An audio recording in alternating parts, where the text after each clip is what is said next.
नमस्कार दोस्तों, बचपन में मेरी सबसे पसंदीदा मिठाइयों में से एक बहुत सारे फ्लेवर्स वाले चूवी गमी वर्म्स थे और आज मैंने इसका महाराजा वर्जन बनाने का फैसला किया। हमारा पहला फ्लेवर बहुत ही इंटरेस्टिंग होगा। गाजर। एक कढ़ाई लेते हैं और गाजर को पीलर से छीलना शुरू करेंगे।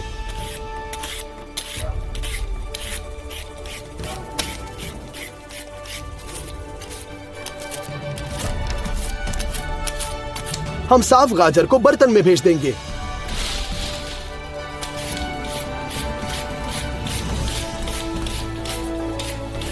और ऐसे ही हम सभी 30 किलोग्राम साफ करते हैं।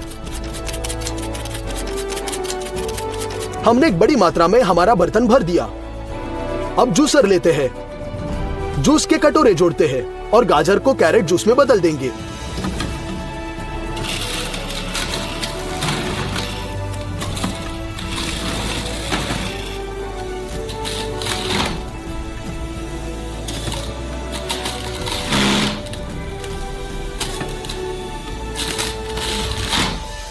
पहला कटोरा भर चुका है।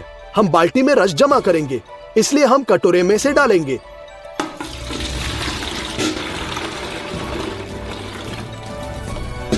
गाजर बहुत जूसी नहीं है, इसलिए लेफ्ट ओवर कंटेनर बहुत भर गया है। हम इसे साफ करते हैं और उसी जोश में जारी रखेंगे जब तक कि कटोरा खाली नहीं होता। हो गया। परिणाम 10 लीटर जूस निकला। दूसरा फ्लेवर ऑरेंज होगा। फल को सिंक में डालेंगे।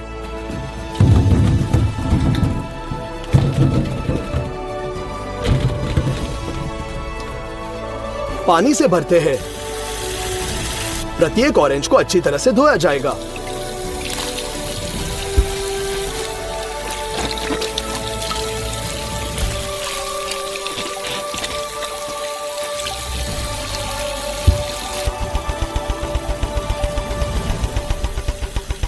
ऑरेंज से मैक्सिमम जूस निकालने के लिए हम इसका स्वाद भी निकालना होगा। ऐसा करने के लिए पीलर से ऑरेंज जूस की सबसे पतली परत निकालेंगे। इसमें अरोमा का एसेंशियल ऑयल होता है।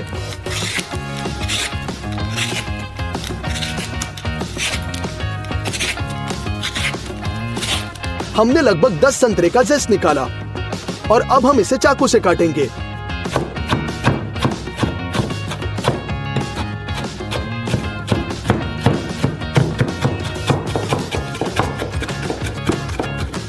हम सॉक्सलेट एक्सट्रैक्टर का उपयोग करके सुगंध निकालेंगे। हम फ्लास्क में कपड़े का एक टुकड़ा भेजते हैं।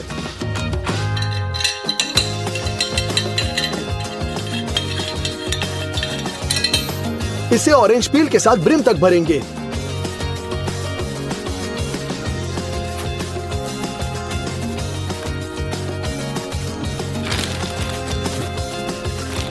कपड़े का एक और टुकड़ा और हम दूसरे फ्लास्क पर जाते हैं। ये एक रेफ्रिजरेटर बन चुका है। इसे काम करने के लिए इसे बहुत ठंडे पानी से भरेंगे।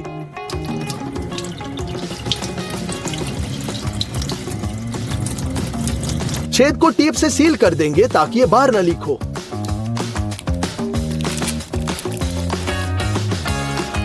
हो गया। अंतिम फ्लास्क बचा है और हम इसमें स्पिरिट की 2 बोतलें डालेंगे। आखिरकार ये स्पिरिट है जो एसेंशियल ऑयल्स को अच्छी तरह से घोलती है।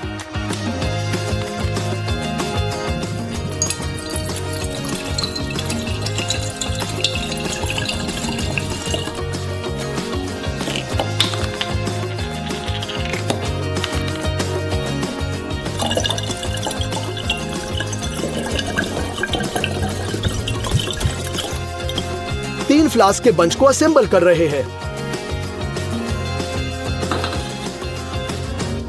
एक इलेक्ट्रिक स्टव लेते हैं और इस पर चिमटा रखेंगे। मीडियम फ्लेम पर चालू करेंगे। स्पिरिट गर्म होता है और जैसे ही 78 डिग्री तक पहुंचता है उबलने लगता है और भाप हमारे सिस्टम से ऊपर उठती है।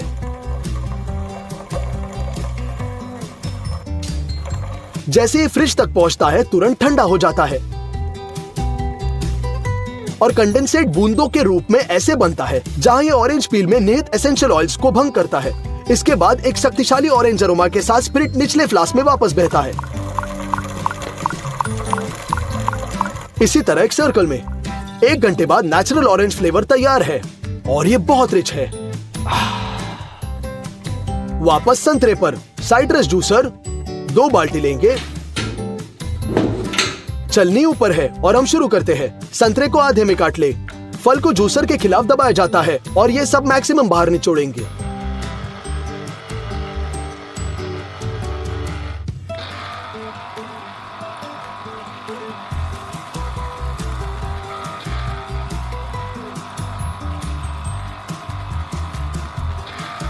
पहला कप भर गया।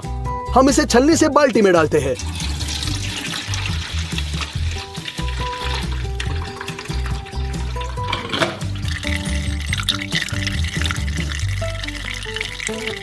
और हम सभी बचे कड़ों को बाहर फेंक देते हैं ताकि छलनी बंद न हो।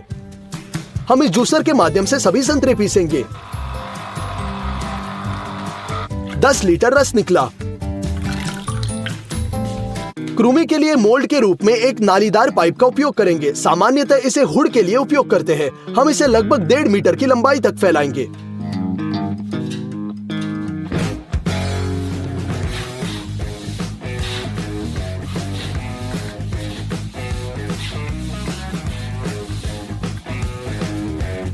हो गया। हमें 2 गेंदों की भी जरूरत है। उन्हें फुलाएंगे ताकि वे मैक्सिमम तक फैल जाए। मेन बात यह है कि तनाव से खुद को फोड़ना मत।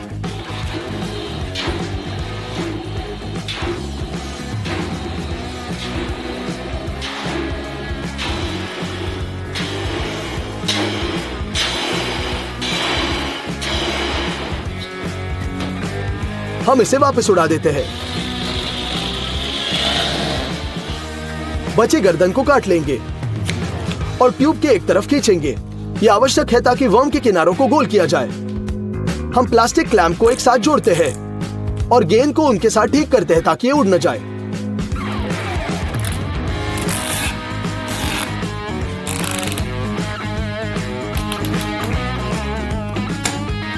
पाइप को दूसरी तरफ हम तेल डालते हैं और पाइप को हर गुना अंदर चिकनाई करने के लिए बदल देंगे।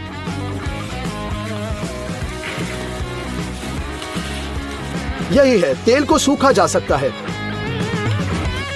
दूसरी गेंद को तेल में डुबोएंगे।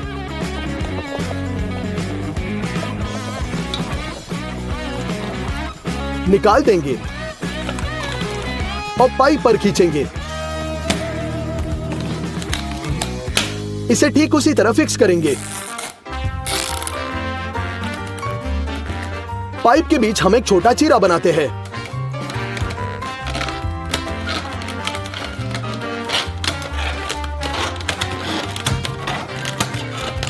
हम इसे थोड़ा मोड़ते हैं ताकि जेली डालने के लिए जगह हो। लेयर्स को अलग करने के लिए कार्डबोर्ड डालेंगे और इसे एक पेंच के साथ ठीक करेंगे। हम जेली की तैयारी के लिए आगे बढ़ते हैं। हमें 2 बड़े बर्तन चाहिए और उनमें 2 प्रकार से जूस डालेंगे।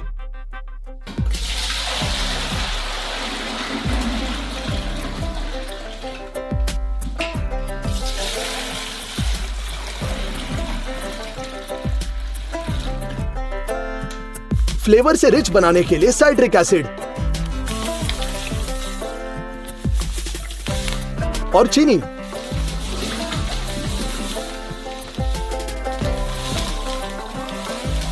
संतरे के रस से हमारा फ्लेवर भी मिलाया जाता है। सभी पूरी तरह मिक्स करेंगे।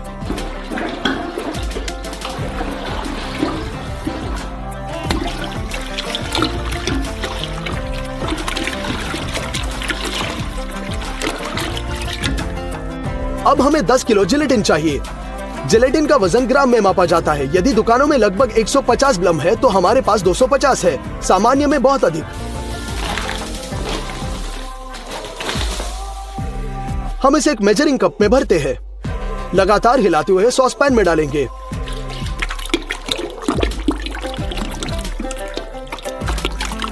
प्रत्येक जूस में 5 किलो जिलेटिन डालना चाहिए। यह तुरंत बढ़ गया और हमारा जूस अब तरल नहीं दिखता है। हम स्टफ पर बर्तन रखेंगे। बर्नर चालू करेंगे और सभी द्रव्यमान को मिलाना शुरू करते हैं।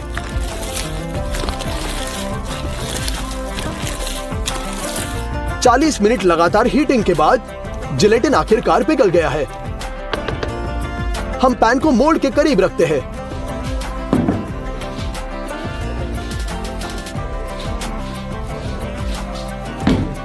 एक और गर्म जूस इकट्ठा करते हैं और ध्यान से इसे मोल्ड में डालेंगे। इसीलिए धीरे धीरे हम अपने फॉर्म को पूरी तरह से फ्रूट जेली से भरेंगे।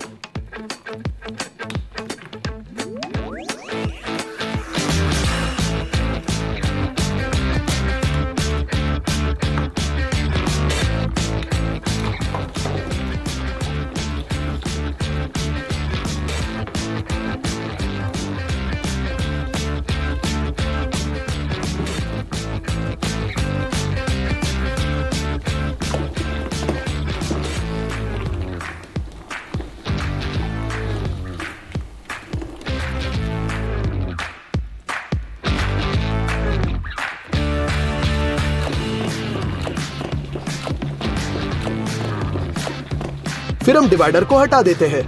मुझे तुरंत कहना होगा कि यह व्यर्थ था और जेली को कम से कम जमने के लिए इंतजार करना आवश्यक था। हमने एयर कंडीशनर चालू किया और पूरी रात में छोड़ दिया। अगली सुबह जेली पूरी तरह से जमी हुई थी। आइए आकार को लंबाई में काटेंगे।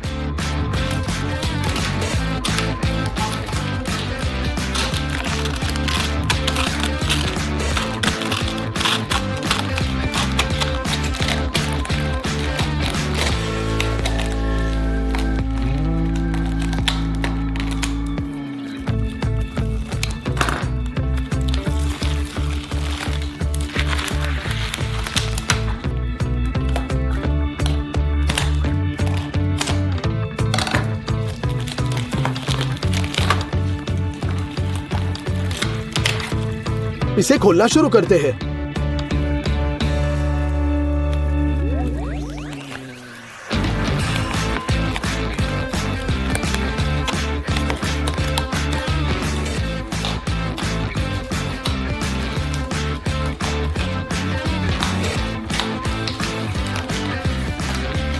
उसके बाद हम बस अपने विशाल जेली वर्म को मेज पर रोल करेंगे।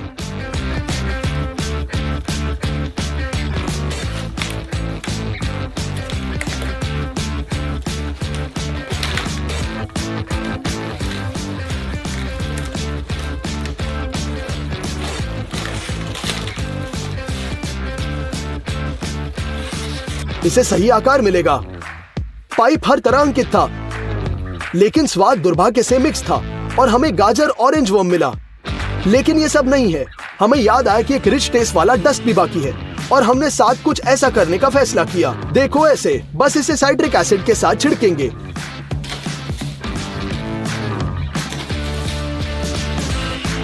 और फिर चीनी।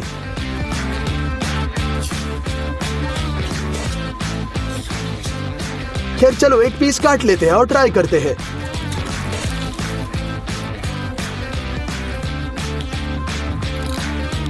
नमस्कार दोस्तों, आप में से बहुत से लोगों ने फेरेरो रोशर चॉकलेट खाया ही होगा। हम आज यही फेरेरो रोशर का विशाल चॉकलेट पकाएंगे।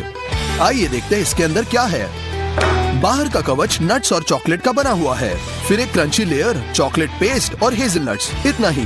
पहले हम आवश्यक सारी सामग्री की खरीदी करेंगे। हमने मिल्क चॉकलेट खरीदी।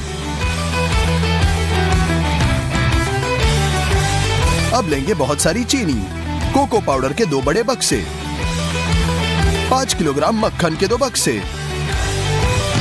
हमें स्टोर में किसी और चीज की जरूरत नहीं है। हम चेकआउट पर जाते हैं। हमने पूरे $190 की खरीदी की है।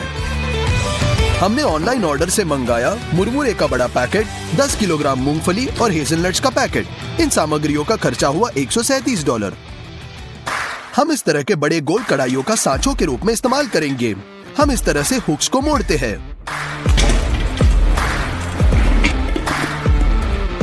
और हैंडल को हटाते हैं।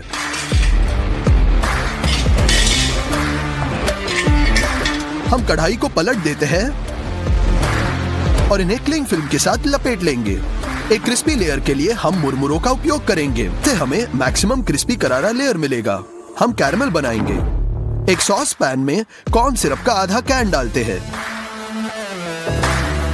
अब 6 किलो चीनी, हमने इसे स्टोव पर रखा। थर्मामीटर का उपयोग करेंगे। तापमान 147 डिग्री पर पहुंच गया। मुरमुरे डाले और इसे कैरेमल के साथ मिला ले। अब इस पूरे मिक्सचर को मोल्ड के ऊपर डालते हैं और कढ़ाई पर सेट करने की कोशिश करते हैं। ओहो, सब कुछ गलत हो गया। कैरेमल बहुत जल्दी ठंडा हो गया, सारा बिखर सा गया और इसका आकार बिल्कुल टूट गया। इन कढ़ाइयों पर कैरेमल को मोल्ड करना मुश्किल है। हमने सब कुछ फिर से करने का फैसला किया। हमने एक्रेलिक मोल्ड्स ऑर्डर किए। इन्हें खोलेंगे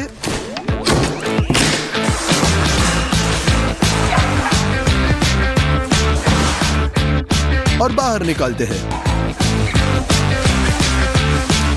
मेरी राय में एकदम आइडियल है। हम सेमी सर्कुलर मोल्ड्स के अंदर वाले दीवारों पर कैन से तेल स्प्रे करते हैं ताकि इस पर कैरेमल चिपका न रहे। इस बार मुरमुरों को स्टिकी करने के लिए हम मार्शमेलो का उपयोग करेंगे। एक कटोरे में 2 पैक मार्शमेलो डालते हैं। हमने इन्हें माइक्रोवेव में रखा। वे अच्छी तरह से पिघल गए हैं। एक इलास्टिक क्रीम हमारे कैरेमल को स्थिर बनाएगा। हम इसी कटोरे में मुरमुरे डाल देंगे। सभी को एक स्पैचुला के साथ मिलाएं। ये एक चिपचिपा कंसिस्टेंसी देता है। मुझे लगता है कि हम इस बार सफल होंगे। ग्लव्स पर तेल स्प्रे करें ताकि मार्शमेलो हाथों से ना चिपके। हम ये मिश्रण को मोल्ड्स में डालते हैं और इसे आकार के अनुसार फैलाएंगे। हम इसे कई बार दोहराएंगे जब तक हम अंदर से दीवारों को पूरी तरह से कवर नहीं करते। हो गया। अगला स्टेप है अंदर का चॉकलेट पेस्ट। हम मक्खन के 2 बक्से लेते हैं, इसे बाहर निकालते हैं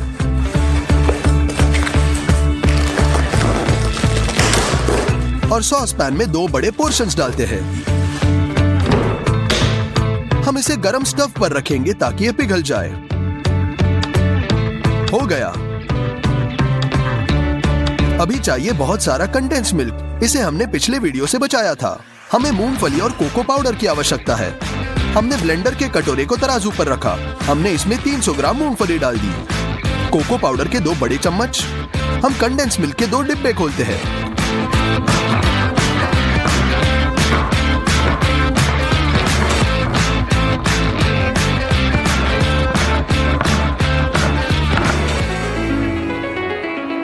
इन्हें भी डाल देंगे।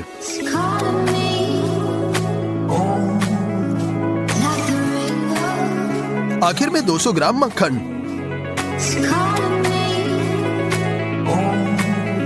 ढक्कन से ढक देंगे। हम इसे मिक्सर में लगाकर इसे शुरू करते हैं। हम सभी को एक स्मूथ मिक्सर में पीसते हैं। नटेला की तरह इस पेस्ट की कंसिस्टेंसी काफी गाढ़ी है। एक स्पैचुला लेकर हम इस पेस्ट को मोल्ड में डाल देंगे।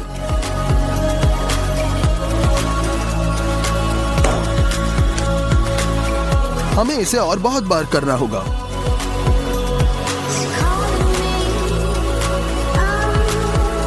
पूरे 6 घंटों में सारा कंडेंस मिल्क, मक्खन और लगभग सभी नट समाप्त हो गए और हमारे मोल्ड आधे से भी कम भरे हुए हैं। मुझे इन सभी उत्पादों को फिर से खरीदना पड़ा। हम पेस्ट बनाना जारी रखेंगे जब तक मोल्ड्स पूरी तरह से भर नहीं जाते। इसमें और 8 घंटे लगे और अंत में ये पड़ाव भी पार कर दिया। अगले लेयर में होगा हेज़लनट। हमें हेज़लनट्स के 2 विशाल हिस्से बनाने हैं। इसके लिए बहुत ज्यादा हेज़लनट्स लगेंगे। अब हेज़लनट्स कच्चे हैं और बिना किसी खुशबू के। इन्हें तैयार करने के लिए इन्हें 2 बेकिंग शीट में डालें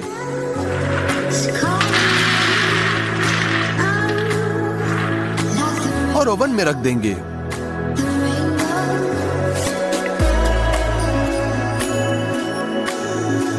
मिनट तक गर्म होने दे और ये खुशबू छोड़ देंगे। नट्स को चिपकाने के लिए हम फिर से कैरेमल पकाएंगे। साहित्य बिल्कुल वही है। कॉर्न सिरप, चीनी का 1 पैकेट और पानी। हम इसे स्टोव पर रखते हैं और थर्मामीटर का उपयोग करना नहीं भूलेंगे। जैसे ये 145 डिग्री का हो जाता है, हम तैयार नट्स को बाहर निकालकर इन्हें सॉस पैन में डाल देंगे।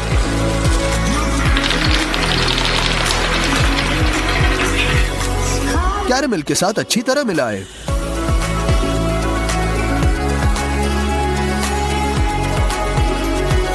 हम इन्हें मोल्ड्स के आकार के समान कटोरे में डाल देंगे। हो गया। जैसे ही कैरेमल सख्त हो जाता है, हम कटोरों को हटा देते हैं। बटर पेपर को फाड़ दे। ये रहा विशाल हेजलनट का आधा हिस्सा। एक नहीं बल्कि 2। इन्हें मोल्ड के बीचों बीच चॉकलेट पेस्ट में दबाएंगे।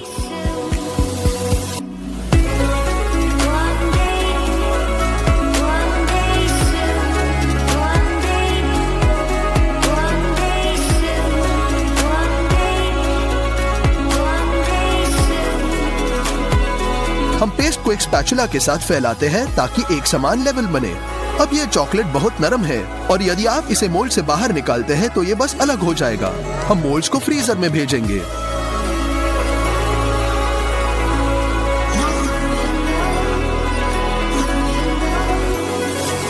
वहां वे ठंडे हो जाएंगे और चॉकलेट फिलिंग गाढ़ी हो जाएगी। चॉकलेट केवल 2 दिन बाद पूरी तरह से ठंडी हो गई थी। इसे निकालने से पहले हमें बहुत सी चीजें तैयार करनी होंगी। सबसे पहले पैकेजिंग। हमने इस तरह के पैकेज गोल्ड पेपर खरीदे। डिजाइन को दोहराने हम इसे अपने हाथों से कुचलेंगे। फिर हम इसे वापस सीधा करते हैं। हम डबल साइडेड टेप को खोलते हैं और ऐसी एक और शीट को चिपका देंगे।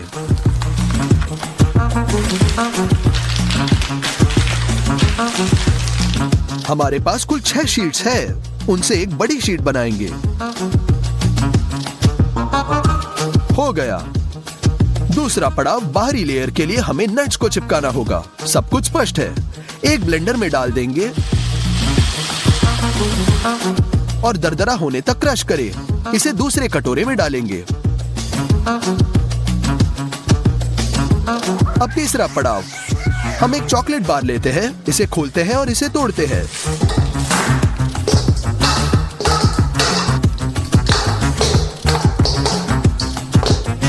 हम इन टुकड़ों के साथ पूरे कटोरे को भरते हैं। हम इसे स्टीमिंग से पिघलाते हैं। इसकी मात्रा कम हो जाएगी। थोड़ा और चॉकलेट डालेंगे। यह गर्म चॉकलेट का एक कटोरा हो गया। आखिरकार हिस्सों को चिपकाने के लिए कुछ और चॉकलेट पेस्ट बनाएंगे।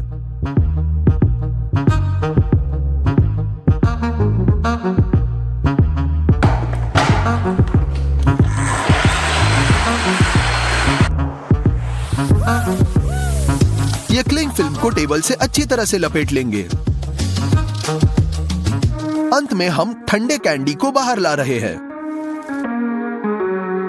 हम एक्स्ट्रा मुरमुरों को काट देंगे। मोल्ड को पलटेंगे।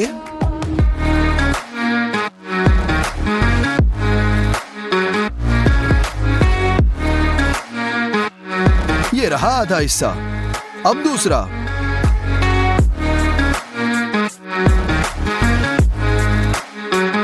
भगवान का शुक्र है सब कुछ ठीक हो गया और कुछ भी नहीं फटा। चॉकलेट के लेयर को इस पर फैलाएंगे। सबसे आसान तरीका है कि चॉकलेट को सीधे करचूल से डालो और इसे स्पैचुला से फैलाएं।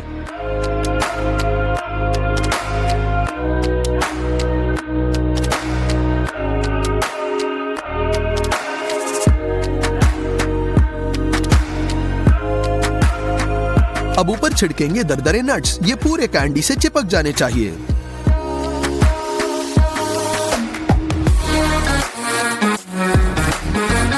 हमने चॉकलेट का एक और लेयर फैलाया। इसे सीधे एक स्पैचुला के साथ नट्स के सहित मिलाएंगे ताकि ओरिजिनल लगे। हो गया, एकदम परफेक्ट। हम दूसरे मोल्ड के साथ सभी चीजें दोहराएंगे। जैसे ही चॉकलेट जम जाएगा, हम क्लिंग फिल्म को काटते हैं और एक मोल्ड को बोर्ड पर पलट देंगे। फिल्म को हटा देंगे। चॉकलेट के हिस्सों को चिपकाने के लिए चॉकलेट पेस्ट फैलाएंगे।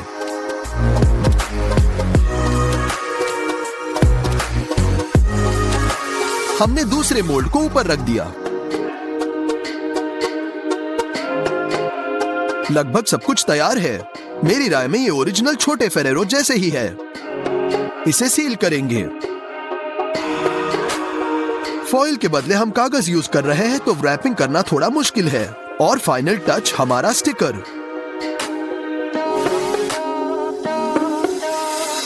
आखिरकार 4 दिनों की कड़ी मेहनत के बाद 100 किलोग्राम की विशाल फेरेरो रोशर चॉकलेट तैयार है।